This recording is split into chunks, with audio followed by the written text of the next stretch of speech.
When Lily Whitman married tech CEO Blake Montgomery, she thought she'd found her perfect life. But behind closed doors, her charming husband was building something far more sinister than a business empire.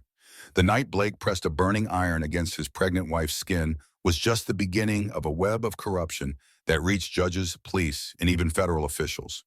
This is the story of how one woman's courage to document her abuse exposed a criminal network that controlled an entire city. What happened next will shock you. Hit that like button if you're ready for a story of justice against impossible odds. And don't forget to subscribe for more incredible true crime stories that prove sometimes the system works when good people refuse to stay silent. Lily Whitman stood at the floor-to-ceiling windows of their Boston penthouse, watching the Charles River sparkle 30 floors below. At 28, she had everything she thought she wanted: a successful architect, husband, a beautiful home, and a baby growing inside her 6-month round belly. The nursery was already painted in soft yellows and greens, waiting for their first child. Blake Montgomery emerged from his home office, adjusting his Armani tie. As CEO of Technova Solutions, he commanded respect in boardrooms across the country. His dark hair was perfectly styled, his smile practiced from countless investor meetings. "The car will be here in 10 minutes, he said, not looking at her. "Remember what we discussed about tonight's dinner. Senator Williams wants to hear about family values, not your architectural theories." Lily nodded, smoothing her maternity dress. She had learned to choose her battles carefully. Blake's political connections were crucial for his business expansion, and she played the supportive wife role well. Too well, perhaps. "Of course. I have the talking points memorized." Blake's phone buzzed on. He answered immediately, his voice shifting to the commanding tone he used with employees. "Tessa, I told you not to call when I'm at home. Handle it yourself." Lily's stomach tightened. Tessa Crawford, Blake's public relations executive, seemed to call at increasingly odd hours. Blake always had explanations. Client emergencies, media crises that required immediate attention. Lily tried to ignore the voice in her head that whispered warnings. "Actually," Blake said, ending the call, "I need to make a quick stop at the office before dinner. Crisis with the Seattle acquisition. You understand." He kissed her forehead absently, already reaching for his keys. Lily watched him leave, her hand resting on her belly. The baby kicked as if sensing her unease. She walked to Blake's home office, telling herself she was just tidying up. His laptop was still open, the screensaver dancing across the monitor. Without thinking, she touched the keyboard. The screen came alive, showing an email thread between Blake and Tessa. The subject line made her blood freeze. "Weekend in Napa, our secret getaway." Lily's hands shook as she scrolled through messages, filled with intimate details, passionate declarations, and worst of all, mocking references to the pregnant wife who suspects nothing. Her knees gave out. She sank into Blake's leather chair, the weight of betrayal crushing her chest. 6 months pregnant, isolated from her friends by Blake's subtle manipulations, financially dependent on him, after giving up her architecture firm to be his perfect wife. The baby kicked again, harder this time. Lily placed both hands on her belly, whispering, "I'm sorry, little one. Mama made some terrible mistakes." She closed the laptop and walked to the kitchen, her mind racing. Confrontation would come later.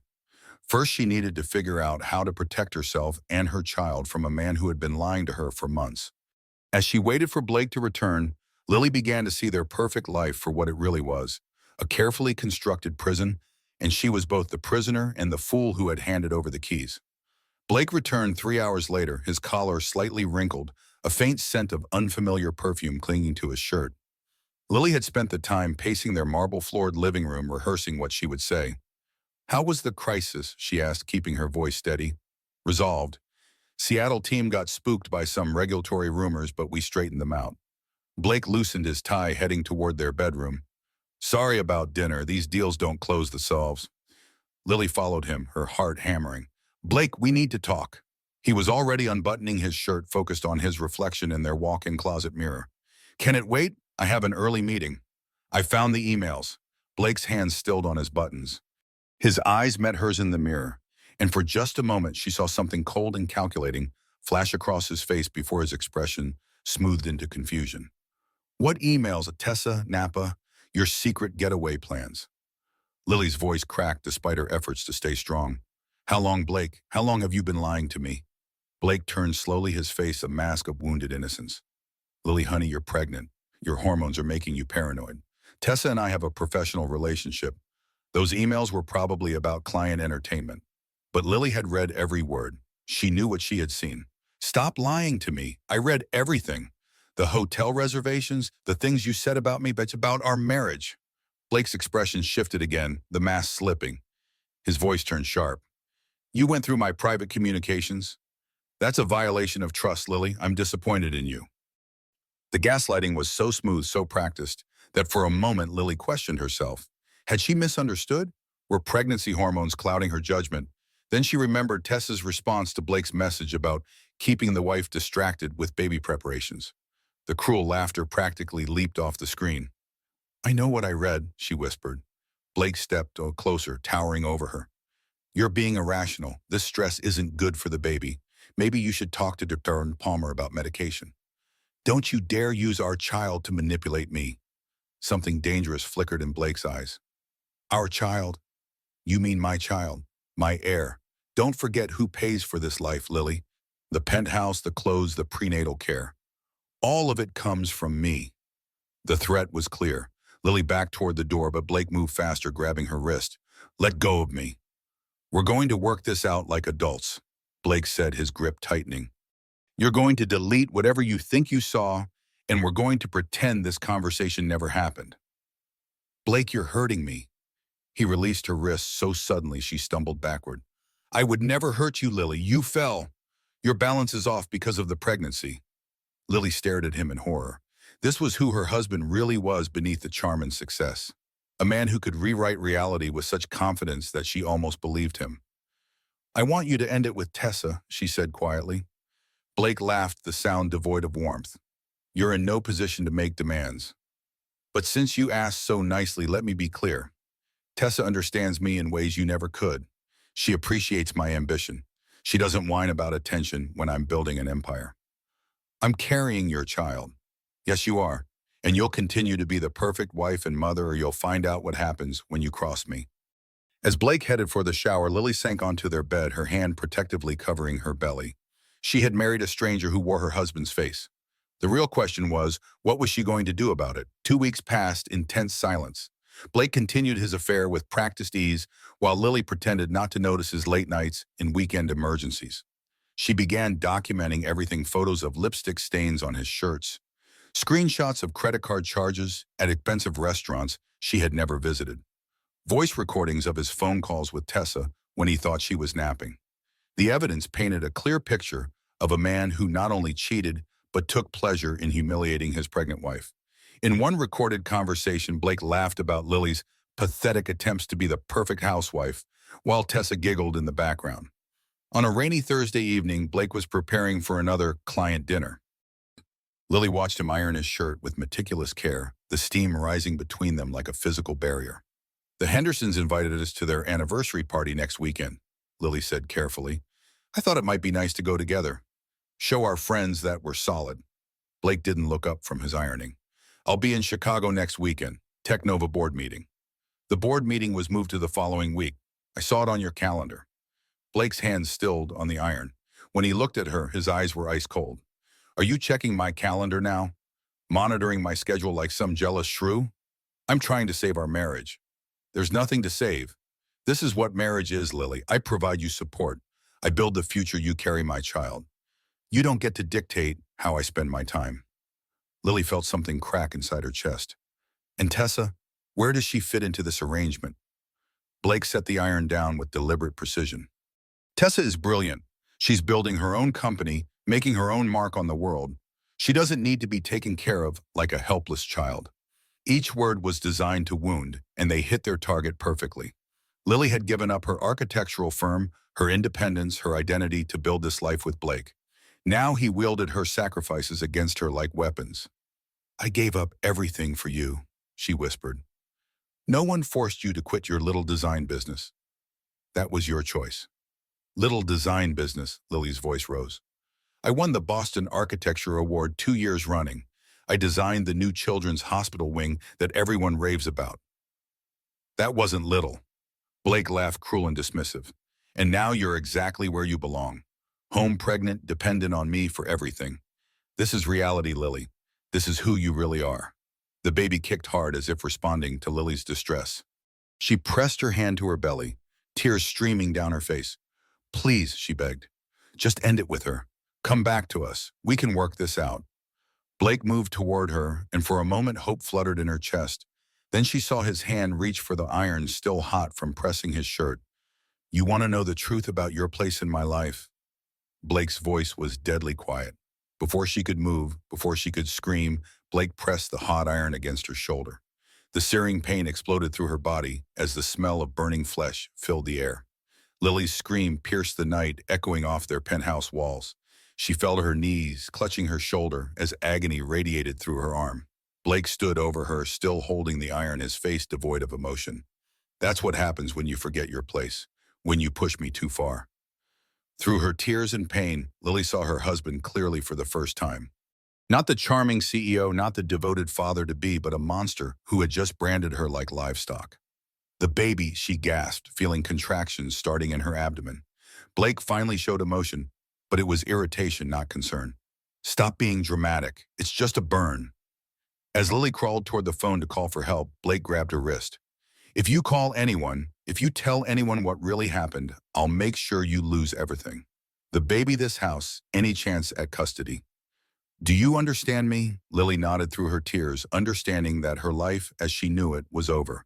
The only question now was whether she would survive long enough to escape. Grant Sullivan was reviewing quarterly reports in his office at Sullivan & Associates Investment Banking when his assistant knocked on his door. The 35-year-old had built his reputation on reading between the lines of financial statements, spotting problems that others missed. There's been an incident involving one of our clients, she said quietly. Blake Montgomery's wife was taken to Boston General. Severe burns. Grant looked up sharply. He had been investigating Technova's books for a potential acquisition, and something about Blake Montgomery had always bothered him. The numbers were too clean, the growth too convenient. What kind of burns? I don't have details, but the police report mentions domestic accident. Iron burn to the shoulder. Grant frowned. Iron burns were rarely accidental, especially not severe ones. He had seen enough abuse cases through his pro bono legal work to recognize the pattern. 20 minutes later, Grant walked into Boston General's emergency department. He told himself he was there on business or checking on a client's wife. But the truth was more complicated. He had met Lily Montgomery once at a charity function, and her architectural presentation on trauma-informed design had impressed him. She had spoken with passion about creating spaces that help people heal. Dr. Ann Palmer emerged from the trauma bay, her scrub stained with blood. Are you family? She asked Grant. Business associate. How is she? Dr. Palmer's expression was carefully neutral, but her eyes held anger. Second-degree burns across her shoulder and upper arm. The pattern is consistent with prolonged contact with the hot iron. She's lucky it wasn't worse. And the baby? Stable for now, but we're monitoring closely. The stress from the pain and trauma could trigger premature labor. Grant glanced toward the trauma bay where he could see Lily through the glass, looking small and broken on the hospital bed. Where's her husband? He left after giving his statement to police. Said he had urgent business matters. The casual cruelty of that hit Grant like a physical blow. What kind of man left his severely injured pregnant wife alone in the hospital? Can I see her, doctor? Palmer studied him carefully. She's not taking visitors, but if you're genuinely concerned about her welfare, there might be other ways to help. Grant understood the subtext. What kind of help? The kind that helps women in dangerous situations find alternatives. An hour later, Grant sat in the hospital cafeteria with Jake Thompson, an investigative journalist who specialized in corporate corruption and had become a trusted friend through their shared pro bono work. Blake Montgomery, Jake repeated, making notes. Technova Solutions. I've had my eye on him for a while. Too many government contracts appearing too quickly. Suspicious acquisition patterns. And now this, his pregnant wife shows up with iron burns. Jake's expression darkened. Iron burns are a signature of extreme domestic abuse. The deliberate nature, the permanent scarring. It's about marking territory. And what can we do? I can start digging into his business practices, see if there's a pattern of violence or intimidation. But the wife needs legal help, real legal help, not just someone taking notes. Grant was already reaching for his phone. I know someone. Judge Margaret Foster had been Grant's law school mentor and remained one of the few people in the Boston legal system he trusted completely. When he explained the situation, her response was immediate. Bring her to my chambers tomorrow. Unofficially, I want to hear her story. That evening, Grant returned to the hospital. Lily was awake staring out the window at the city lights. Her shoulder was bandaged, her face pale but determined. "Mrs. Montgomery, I'm Grant Sullivan. We met briefly at the Children's Hospital fundraiser last year." Lily turned slowly, a recognition dawning in her eyes. "The investment banker who asked about designing healing spaces." "That's right. I've been thinking about what you said that night about architecture that helps people recover from trauma. I think you might need that kind of space yourself now." Lily's eyes filled with tears, but her voice was steady. "You saw him leave, didn't you? While I was screaming in pain, Blake was worried about his reputation. I saw, and I think there are people who can help you if you're ready to be helped." For the first time since the iron touched her skin, Lily felt something besides fear and pain. She felt the possibility of hope. "What kind of help?" Grant pulled a chair closer to her bed. "The kind that helps you get your life back. But it won't be easy and it won't be safe. Blake Montgomery has a lot of power in this city." Lily looked down at her bandaged shoulder, then at her belly where their child was growing. "More power than a mother protecting her baby." "We're about to find out." 3 days later, Lily sat in Judge Margaret Foster's chambers, her arms still in a sling from the burns. The older woman's silver hair and kind eyes reminded her of her grandmother, but there was steel beneath the warmth. "Tell me everything," Judge Foster said simply. Lily spoke for an hour, detailing Blake's escalating control, his affair with Tessa Crawford, the financial isolation, and finally the iron attack. She showed the judge photos of her burns recordings of Blake's conversations with Tessa and documentation of his threats. Judge Foster listened without interruption, taking careful notes. When Lily finished, the judge leaned back in her chair. "Mrs. Montgomery, what you've described constitutes severe domestic abuse, coercive control, and assault with a dangerous weapon. I'm prepared to issue an emergency restraining order immediately." Relief flooded through Lily's body like a warm wave. "You believe me? I've been on this bench for 20 years. I know the difference between a woman seeking attention and a woman fighting for her life. You're the latter." Grant, who had been sitting quietly in the corner, leaned forward. "What about custody protection for the baby?" "Included in the restraining order. Mr. Montgomery will have no contact with his wife or unborn child pending a full investigation." Within hours, Blake was served with papers at his Technova office. The restraining order prohibited him from coming within 500 feet of Lily, their home, or her medical appointments. Judge Foster had also frozen their joint assets pending a forensic accounting review. Jake Thompson's article appeared in the Boston Herald the next morning. Tech CEO accused of burning pregnant wife with hot iron. The story included photos of Lily's burns, excerpts from Blake's recorded conversations with Tessa, and testimony from Dr. Palmer about the deliberate nature of the injuries. By noon, Technova's stock had dropped 15%. 3 major clients had suspended their contracts pending investigation. Blake's carefully constructed public image was crumbling in real time. Lily watched the news coverage from the secure apartment Grant had arranged for her. For the first time in months, she felt like she could breathe freely. "He can't touch you, Hal," Grant said, bringing her tea. "The law is protecting you." That afternoon, Lily received a call from Dr. Palmer with good news. "The baby's stress indicators have normalized. Whatever you've done in the past few days, keep doing it. Your little one is responding well to your improved emotional state." Lily placed her hand on her belly, feeling the baby's gentle movements. "You hear that, little one? We're going to be okay." For 2 weeks, life felt almost normal. Lily began sketching again, designing ideas for a women's shelter that Grant's foundation wanted to fund. She attended prenatal appointments without fear, spoke to her sister for the first time in months, and even laughed at Grant's terrible jokes about investment banking. The legal system seemed to be working. Blake had been required to move out of their penthouse and was staying at a downtown hotel. His lawyers were fighting the restraining order, but Judge Foster had been unmoved by their arguments. Then came the call that shattered Lily's newfound peace. "Mrs. Montgomery." The voice was unfamiliar, professional. "This is Detective Rivera with Boston PD. I need you to come to the station immediately." "What's wrong? Oh, has something happened to Blake?" "No, ma'am. We have some questions about your recent allegations against your husband. New evidence has come to light that contradicts your story." Lily's blood turned to ice. "What kind of evidence?" "I'd prefer to discuss this in person." "Can you be here within the hour?" Grant drove her to the police station, his jaw tight with worry. "This doesn't make sense. Judge Foster reviewed all the evidence. There's no way they can contradict medical records and recordings." But when they arrived at the station, Detective Rivera presented them with a devastating reversal. Security footage from their building showed Lily alone in their kitchen the night of the incident, apparently struggling with the iron herself. This footage clearly shows you burning yourself, Mrs. Montgomery. There's no sign of your husband in the kitchen during the time frame you claimed he attacked you. Lily stared at the video in horror. The woman on screen looked like her, moved like her, but Lily had no memory of being in the kitchen that night. This isn't real. This footage has been altered. Our tech experts have verified its authenticity. Combined with your husband's alibi witnesses who place him at a business dinner during the alleged attack, we have to conclude that your original statement was false. Grant stood abruptly. This is impossible. I've seen the medical evidence. Dr. Palmer confirmed the burns were inflicted by another person. Detective Rivera shrugged. People do desperate things when their marriages are falling apart. Self-harm to gain sympathy isn't unheard of. As they left the police station, Grant's phone rang. His face went white as he listened. What is it? Lily asked. Judge Foster has been removed from your case. Conflict of interest, they're saying. And the new judge has dismissed the restraining order. Lily felt the world tilting beneath her feet. How is that possible?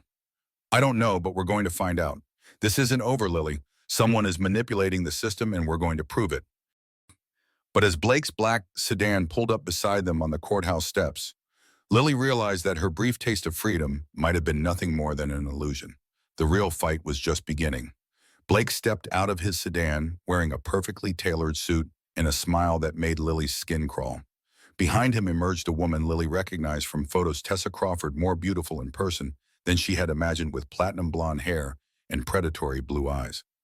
Hello, darling, Blake said to Lily, his voice carrying just enough warmth to sound genuine to passing observers. I'm so glad this misunderstanding has been cleared up.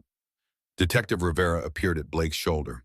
Mr. Montgomery, we appreciate your patience during this investigation. Grant stepped protectively in front of Lily. This investigation was a sham. That footage was manipulated. Blake's smile never wavered. I understand your client is upset, but accusations of evidence tampering are serious. Detective Rivera, I trust you'll note Mr. Sullivan's statements for the record. The threat was clear. Challenge the evidence and face charges for obstruction of justice. Tessa spoke for the first time, her voice honey-sweet with an underlying edge of triumph. Blake, shouldn't we get Lily home? She looks tired and stress isn't good for the baby. The casual use of her name, the mock concern for her well-being, made Lily's stomach turn. This woman had been planning her destruction while warming Blake's bed. Of course, Blake said, taking Lily's uninjured arm. Our car is right here. Grant moved to block them, and she doesn't have to go anywhere with you. Actually, Detective Rivera interjected, the restraining order has been dismissed. Mr. Montgomery has every right to take his wife home. Lily looked around desperately. Passers-by glanced curiously at the scene but kept walking. To them, this looked like a husband picking up his pregnant wife after a legal misunderstanding. Grant, she whispered. I'll follow you, he promised. This isn't over. But as Blake guided her toward the sedan, Lily felt hope slipping away. The system that was supposed to protect her had turned against her with surgical precision. The ride to their penthouse was silent, except for Tessa's occasional murmurs to Blake about media strategy and damage control. Lily sat frozen, her hand protectively covering her belly, trying to process how everything had fallen apart so quickly. Back in their apartment, Blake poured himself a scotch while Tessa made herself comfortable on their couch. The casual intimacy of her presence in Lily's home was another deliberate cruelty. Now then, Blake said, settling into his chair like a king addressing subjects. Let's discuss how this is going to work going forward. Blake, please, just let me go. I won't ask for money. I won't fight for custody. Just let me disappear. Blake laughed, the sound sharp and cruel. Disappear, Lily, you're carrying my heir, my child. You're not going anywhere. Tessa leaned forward, her eyes bright with malice. Besides, where would you go? Your little trust fund has been frozen pending investigation of your fraud allegations. Your friends have seen the news coverage of your false accusations. Who's going to believe you now? The words hit like physical blows. Lily realized the scope of their planning with growing horror. This wasn't just about an affair or even abuse. This was a complete destruction of her life, carefully orchestrated over months. The security footage, Lily whispered. How did you fake it? Blake's smile was triumphant. Who says it's fake? Technology is remarkable these days. Deep fake videos, AI manipulation. But proving that would require resources you no longer have access to. Judge Foster believed me. Judge Foster has been under investigation for judicial bias, Tessa said casually. Turns out she's been making personal rulings based on friendship with certain investment bankers. Very unethical. Grant. They had destroyed Judge Foster's career to get to her. Blake set down his drink and moved closer. Here's what's going to happen. You're going to be the perfect wife and mother. You'll attend social functions, smile for photographers, and give interviews about how stress and pregnancy hormones made you imagine things that didn't happen. And if I refuse, then you'll be declared mentally incompetent, institutionalized for your own protection and the baby's safety. I have 3 psychiatrists who will testify that your behavior indicates severe postpartum psychosis requiring immediate intervention. Lily's breath came in short gasps. You can't take my baby. I can do whatever I want, Blake said quietly. I own this city, Lily. I own the police, the judges, the media. You're nothing but a vessel carrying my child. Tessa stood and moved to the window looking out at the city lights. It's really quite beautiful when you think about it. Blake gets his perfect family image. I get to run Tech Nova as his true partner, and you get to keep breathing. Everyone wins. Except me. You were never really part of the equation, Tessa said without turning around. You were just a placeholder until someone better came along.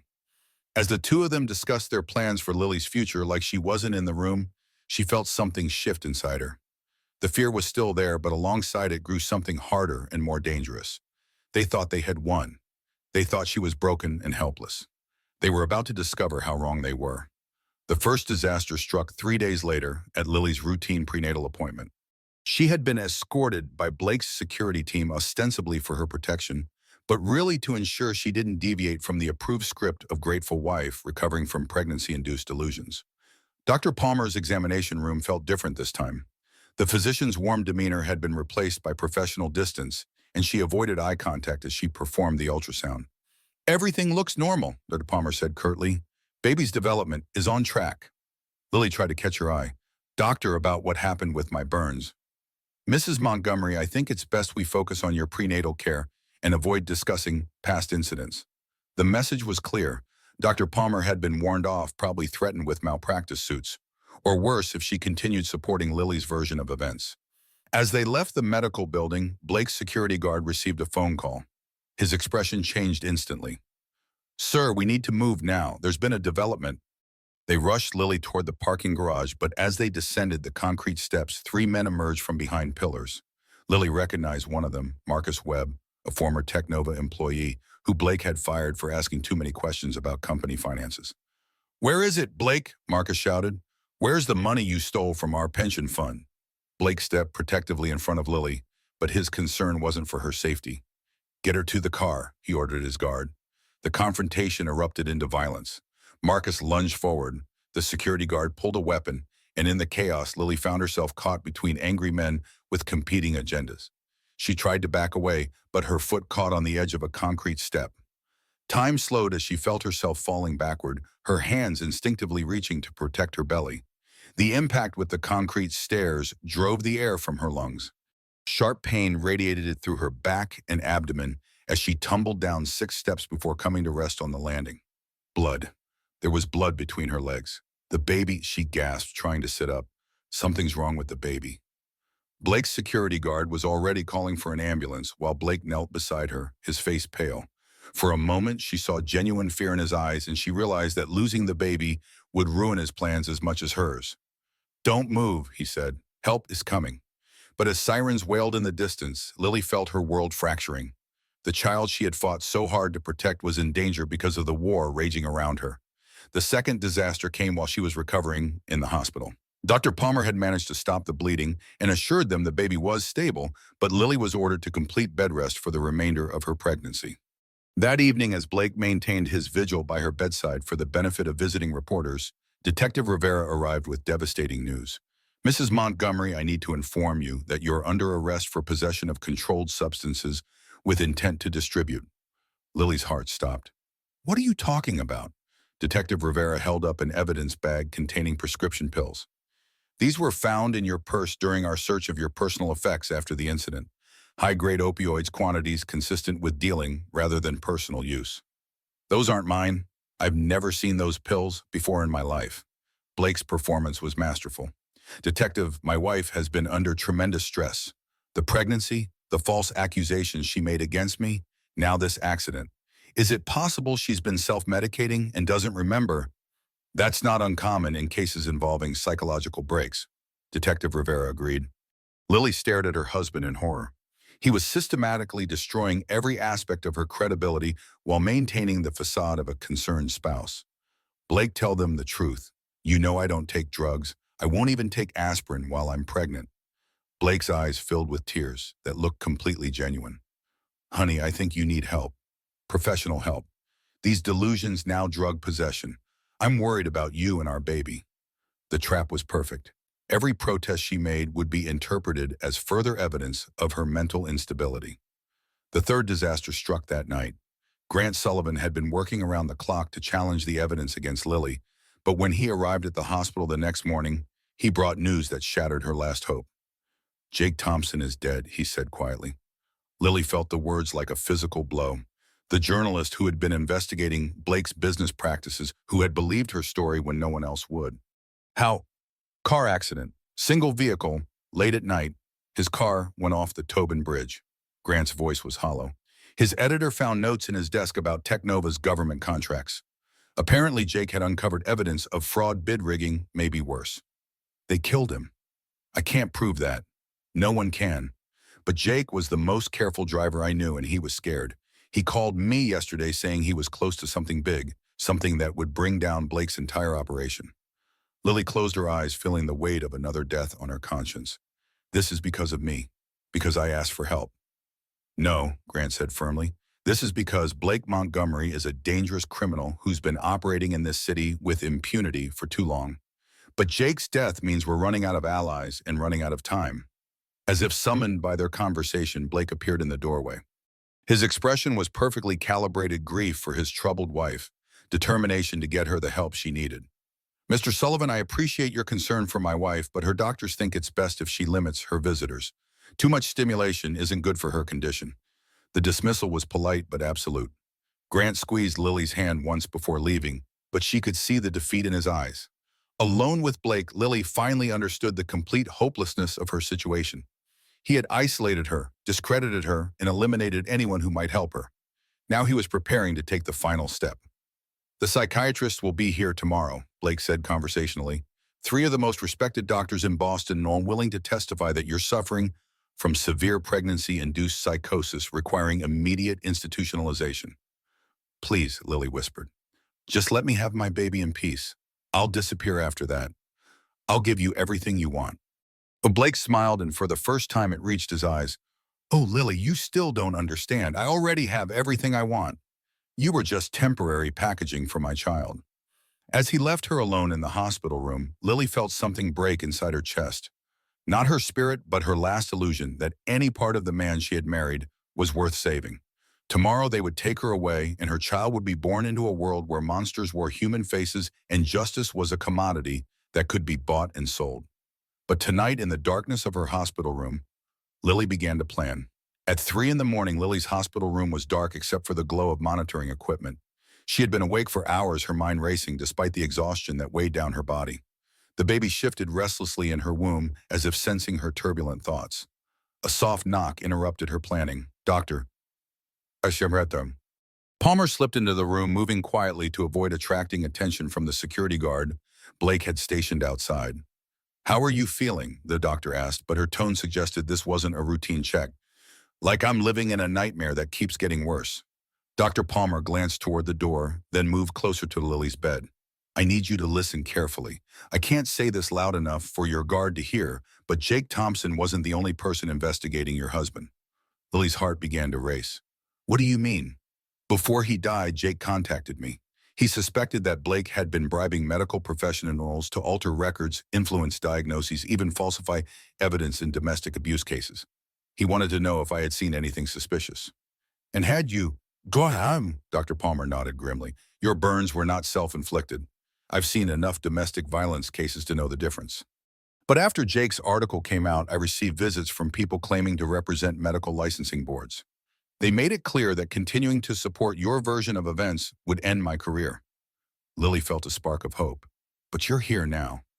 Because Jake left something for you before he died.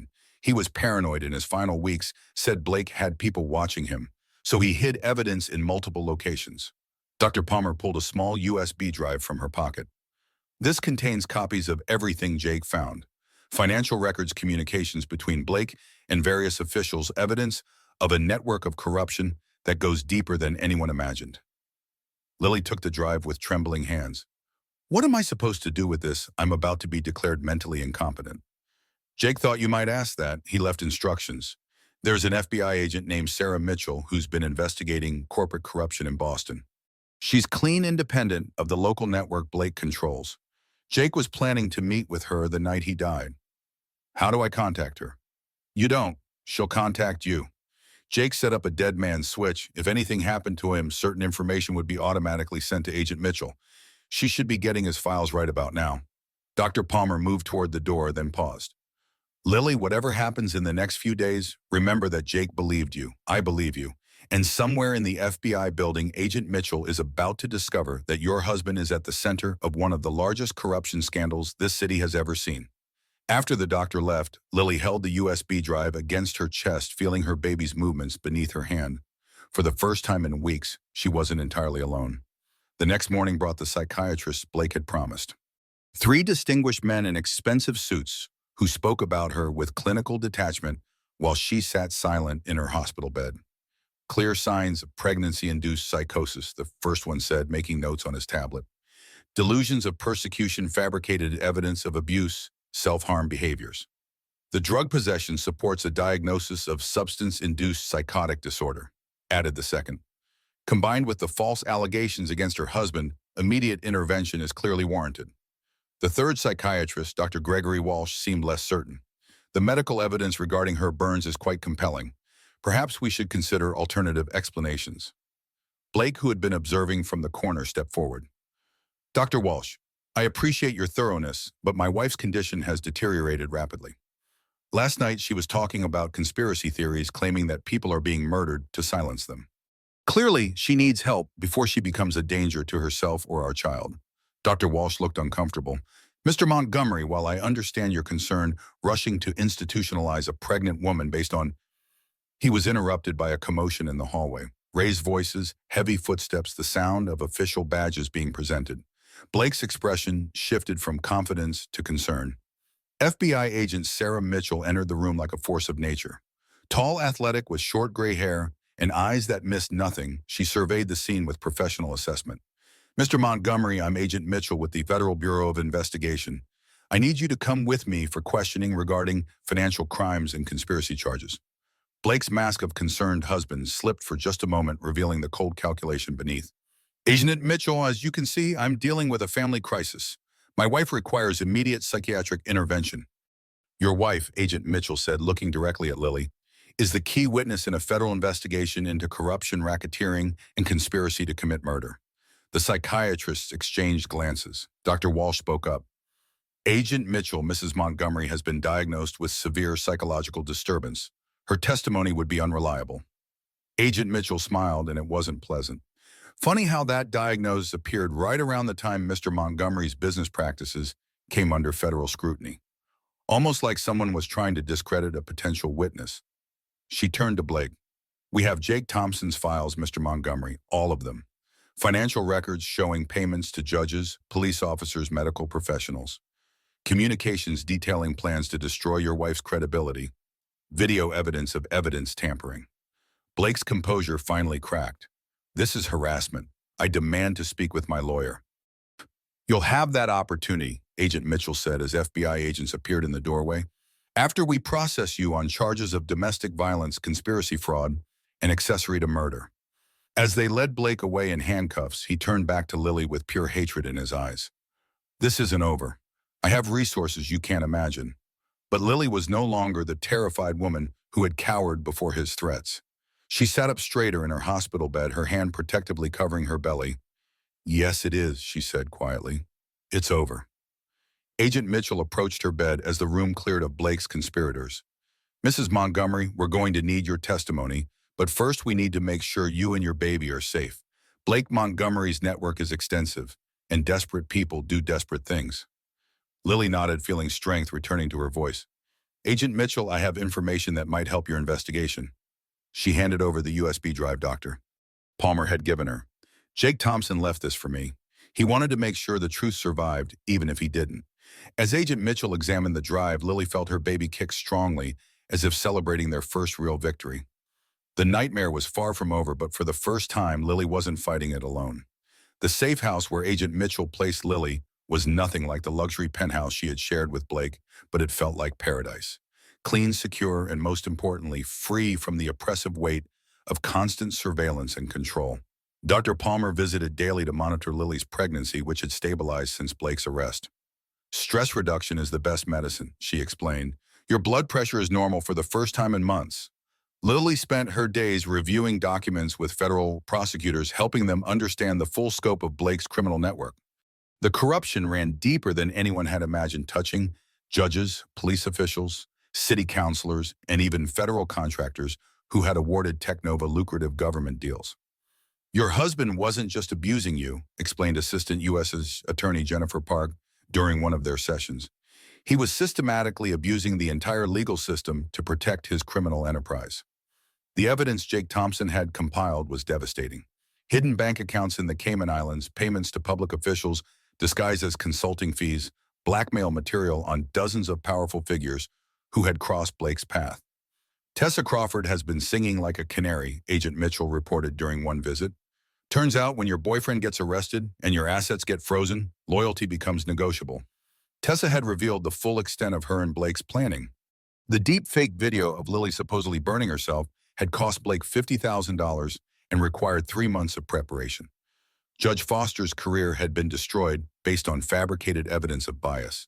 Even Dr. Walsh, the psychiatrist who had seemed sympathetic, had been selected specifically because Blake's team had compromising information about his gambling debts. The beauty of it, Agent Mitchell said with grudging admiration for the scheme's complexity, was that every lie they told was supported by people who had legitimate reasons to believe it. They didn't just corrupt the system, they weaponized it. But Blake's reach extended beyond what they had initially discovered. 3 days before the trial was set to begin, Agent Mitchell arrived at the safe house with troubling news.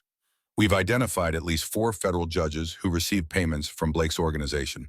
The Justice Department is scrambling to find a clean venue for trial.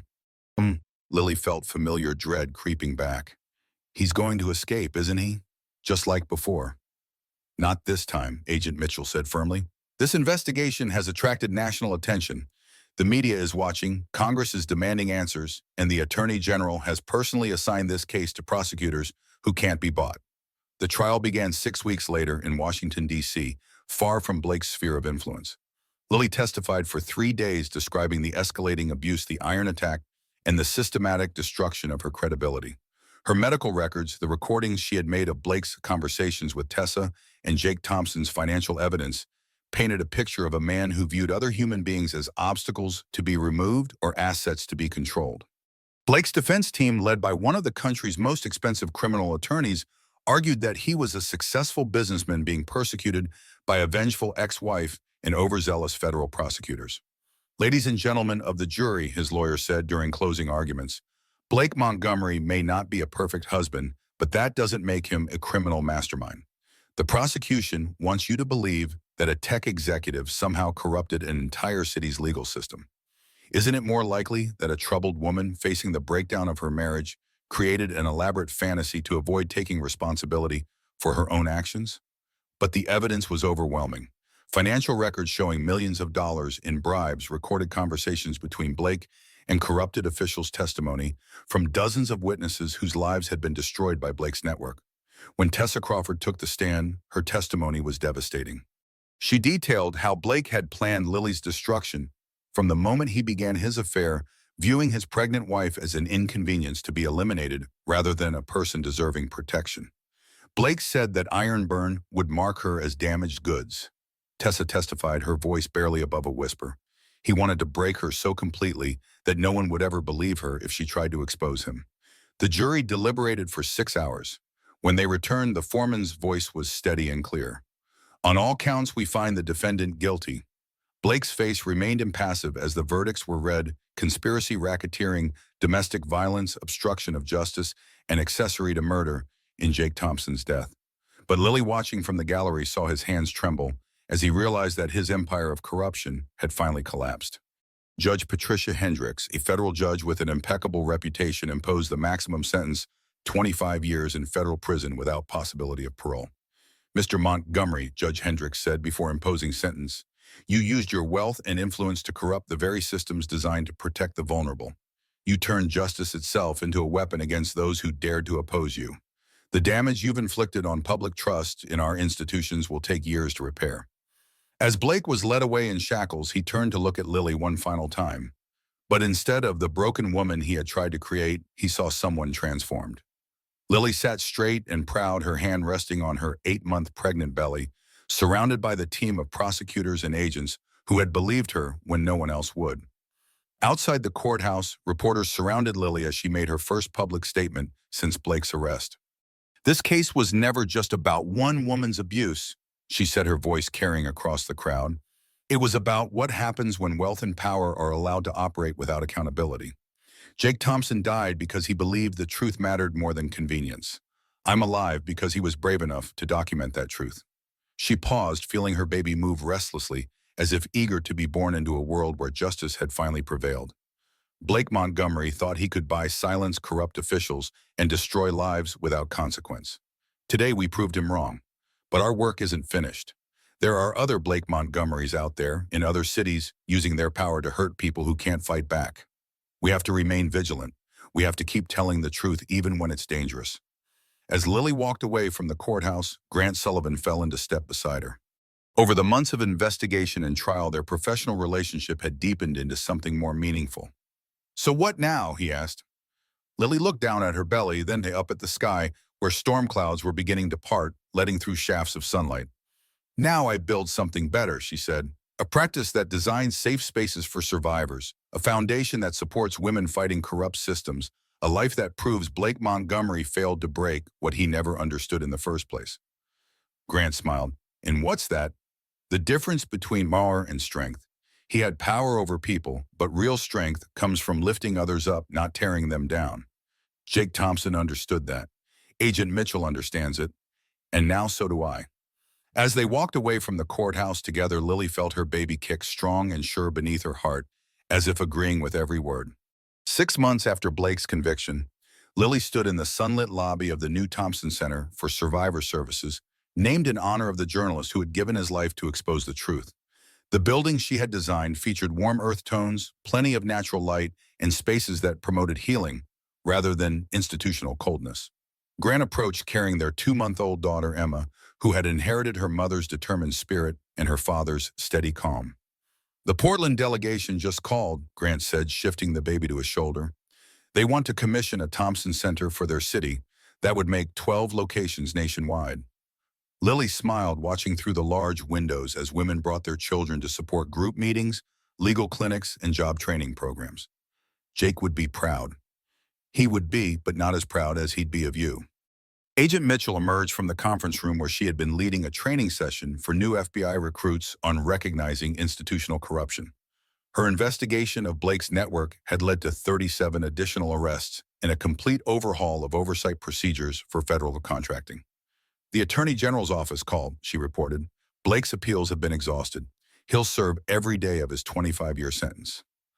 Lily felt a complex mix of emotions at the news. Relief certainly, but also sadness for the waste of a life that could have been used for good instead of control and destruction. What about Tessa? 15 years eligible for parole in 8 with good behavior. Her cooperation was essential to unraveling the network, but she was still an active participant in serious crimes. Palmer approached the group, having finished her rounds in the center's medical clinic. How's our girl doing? She asked, gently touching Emma's tiny hand. Growing like a weed, Grant replied, and already showing signs of her mother's stubborn streak. Lily laughed, taking Emma into her arms. The baby looked up at her with bright, curious eyes that seemed to take in everything around her. What are you thinking about? Grant asked, noticing Lily's contemplative expression. I was thinking about choices, Lily said. Blake made a choice to use his power to hurt people. Tessa chose to help him because she thought it would benefit her. But other people made different choices. Jake chose to risk everything for the truth. You chose to help a stranger in a hospital. Agent Mitchell chose to believe evidence over convenient lies. She kissed Emma's forehead gently. And I'm choosing to build something that makes it easier for the next woman in my situation to find help before it's too late. The Thompson Centers had become a model for trauma-informed architecture and comprehensive survivor services. Each location offered legal aid counseling, job training, safe housing, and most importantly, a community of people who understood that healing was possible. There's something else, Grant said, pulling an envelope from his jacket pocket. Harvard called. They want to offer you the endowed chair in social justice architecture. It would mean designing buildings that help heal communities, training the next generation of architects to think about human dignity, not just aesthetics. Lily looked around the center's lobby, watching staff members interact with clients with respect and compassion. A year ago, she had been isolated, terrorized, and convinced that she was powerless. Now she was creating spaces where other women could discover their own strength. I'll consider it, she said, but only if the position comes with funding for more Thompson Centers. Change happens, one building, one life, one choice at a time. As the afternoon sun streamed through the carefully designed windows, casting warm light across the healing space Lily had created, Emma gurgled happily in her arms. The baby had been born into a world that was still imperfect, still dangerous for women in abusive relationships, but also a world where justice was possible when good people chose to act. Aunt Mitchell's phone buzzed with a new case notification. Duty calls, she said. But before I go, I want you to know that Blake's conviction has inspired other women to come forward. We're investigating similar corruption networks in 3 other cities. The ripple effect, Dr. Palmer observed. One woman's courage creates possibilities for others. Lily thought about the recording device she had hidden in her clothes that terrible night when Blake pressed the iron to her skin, how her decision to document his abuse had become the first thread that unraveled his entire criminal empire. Jake used to say that the truth has its own momentum, she said. Once it starts moving, it's very hard to stop. Grant slipped his arm around her waist, and together they watched through the center's windows as their first client of the day, a young woman with bruises barely hidden by makeup, approached the front door with hesitant steps. Another beginning, Grant murmured. Lily nodded, feeling Emma's steady breathing against her chest. Another chance for justice.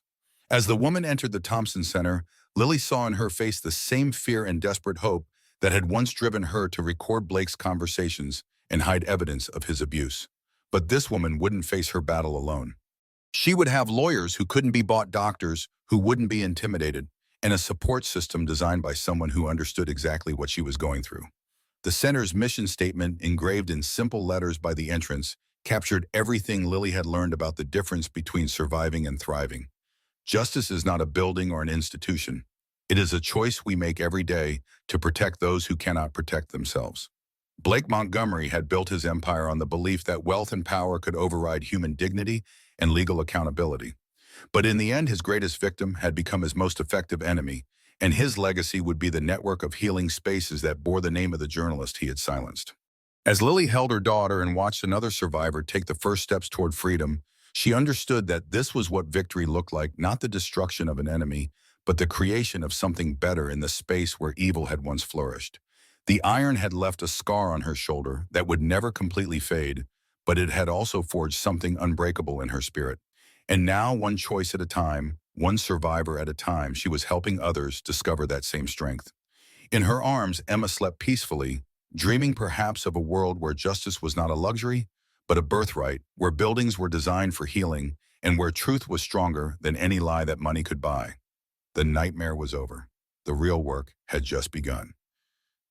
This story contains themes of domestic abuse and institutional corruption. If you or someone you know needs help, contact the National Domestic Violence Hotline at 1-800-79-97233 or visit thehotline.org for confidential support and resources.